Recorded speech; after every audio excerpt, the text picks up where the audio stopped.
Adam Hoge, Wootton. Let's start with the go-ahead touchdown for the Falcons. All right, this is actually the play before. I just want to point out why Jaquan Brisker got taken out of the game. A little bit of friendly fire here. You can see Matt Adams' ankle actually. Rolls That's that. not good. Yeah. And then Brisker's head hits the turf here.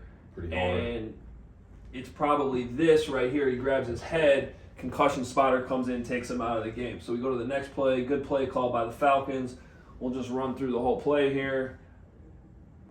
And then all of a sudden, so on this play, it's the classic zone read. And then Marcus Mariota takes the ball here. But this is a play that we should have knocked out right away. And we talked about discipline.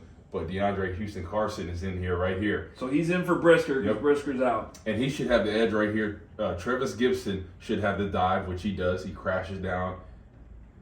So we see that he crashes down for the dive. He takes care of that. And then we should essentially have two guys. We should have Morrow and Houston Carson on one blocker. So this play should be knocked out right there. Maybe a gain of a yard or two, but this play should be knocked out. So the end crashes, the safety can't. Exactly. So he's got to be out here. He ends up picking Morrow too. And not really having the experience out there, hasn't played as much this year. So it was like the perfect play call for what we had right there. You see there, Gibson goes down, and then essentially he pins Morrow.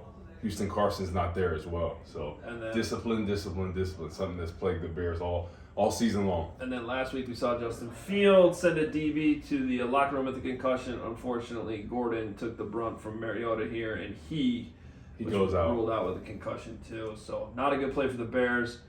All right, let's go now to the Cordarrelle Patterson kick return touchdown. First of all, the kickoff, okay? This is, if you're trying to cover the kick, this is a good kick. It's up in the air for over 4 seconds. That gives you time to get downfield. The problem is Cairo Santos actually wanted to boot this out of the back of the end zone, so it needed to be more of a line drive. So the kick didn't accomplish that.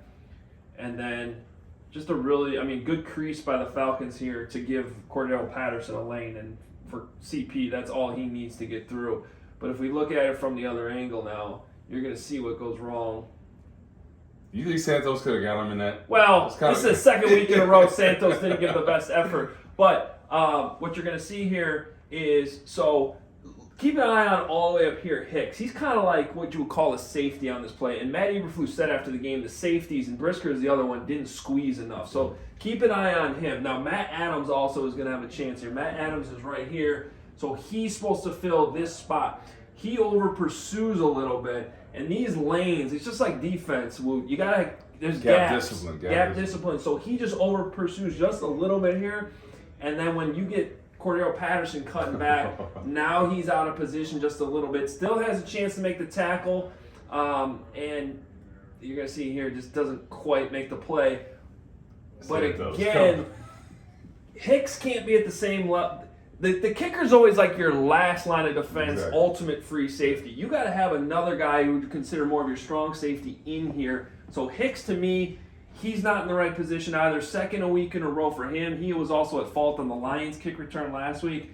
And then, come on, man, kicker's got to make a better effort than that. Santos was going over here like this. What was going on, man? You got to at least dive, shoot at the outside leg, something like this. But why are we kicking it to Cordarrelle Patterson, right? That's the problem. He can beat you.